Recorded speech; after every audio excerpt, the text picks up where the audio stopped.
کربلا کو زندہ رکھنے میں گھرانہ بنی ہاشم کی عورتوں کا اہم کردار رہا ہے۔ انہی میں سے ایک ہیں بی بی رباب۔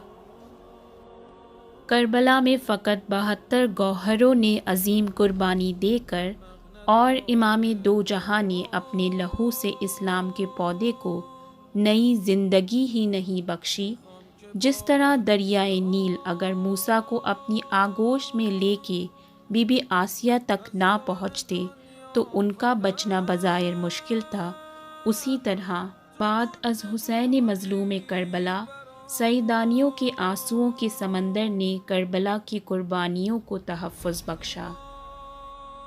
مجالس، تقریروں، نوحہ اور گریوں نے مقصد حسینی کو پرورش دے کر ایک ایسے انقلاب کی جوانی میں بدل دیا کہ طاغوتی حکومتوں کے لیے 1400 سال گزر جانے کے بعد بھی عذاب الہی بنا ہوا ہے۔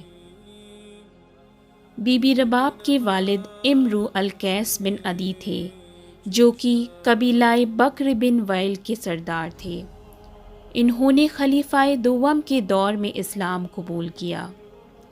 ان کا مقام یہ تھا کہ دین اسلام قبول کیے پہلی رات بھی نہ گزری تھی کہ حضرت علی علیہ السلام امام حسین اور امام حسن علیہ السلام کے ساتھ ان کے پاس گئے اور کہا، ہم آپ سے رشتہ قائم کرنا چاہتے ہیں۔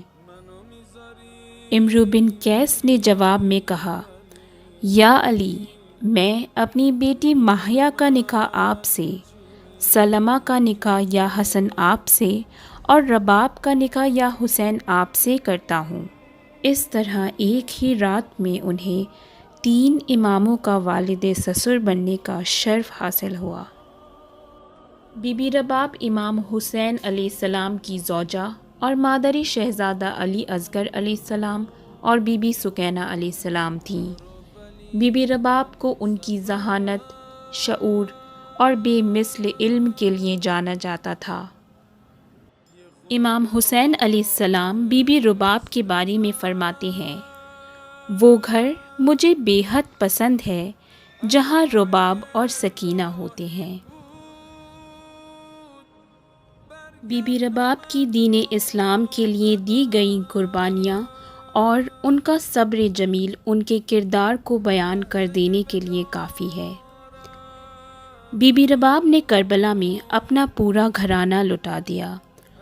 ایک طرف انہوں نے اپنے بے تحاشا محبت کرنے والے شوہر امام حسین علیہ السلام کو بے غور و کفن دیکھا، تو دوسری طرف اپنی پیاری 3 سالہ بیٹی سکینہ علیہ السلام کو کربلا سے شام تک پانی اور اپنے بابا کی یاد میں تڑپتا ہوا دیکھا۔ ان گالوں پہ جہاں امام حسین علیہ السلام کے بوسے کے نشان بھی صاف نہ ہوئے تھے، ان پہ لعینوں کے تماچوں کے نشانوں کو دیکھا۔ یہی نہیں، آپ نے 6 ماہ کے پیاسے بیٹے شہزادہ علی اصغر کو حرملہ لعین کے ظالم تیر سے شہید ہوتے دیکھا۔ امام حسین کی مظلومہ شہادت کے بعد بی بی رباب 1 سال سے زیادہ اس جہان فانی کا ساتھ نہ دے سکیں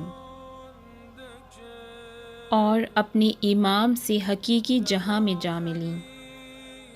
اس 1 سال میں لوگوں نے نکاح کے رشتے کی دعوت دی تو بی بی رباب نے فرمایا، بعد از رسول خدا مجھے کوئی اور بطور سسر قبول نہیں، اور جب تک زندہ رہیں تب تک فلک نے انہیں کھلے آسمان تلے دیکھا۔ بی بی رباب نے مدینہ میں اپنے گھر کی چھت کو ہٹوا دیا تھا، کبھی چھاؤں میں نہ بیٹھیں اور نہ ہی کربلا کے بعد کبھی ٹھنڈا پانی پیا۔ صبح ایک کوزے میں پانی بھر کر دھوپ میں رکھ دیا کرتی تھیں اور وہی گرم پانی پیا کرتی تھیں۔ بی بی فرمایا کرتی تھیں، میری ان آنکھوں نے آپ کے جنازے کو تپتی دھوپ میں دیکھا ہے، اس لیے میں کبھی سائے میں نہیں بیٹھوں گی۔ امام حسین کو یاد کر کر بی بی یہ مرثیہ پڑھا کرتی تھیں، آپ ہمارے لیے بلند پہاڑ کی مانند تھے، جس نے ہمیں ہمت اور پناہ دی، اور آپ ہمارے ساتھ رحم اور پرہیزگاری کے ساتھ رہے۔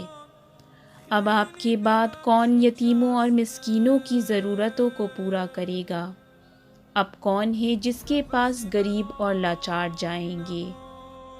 خدا کی قسم، آپ کے بعد میں کسی کو وہ مقام نہیں دوں گی جو آپ کا ہے، جب تک کہ اپنی قبر کو نہ پہنچ جاؤں۔ من و تو آغوش بگیر که یه دل سیر نگاه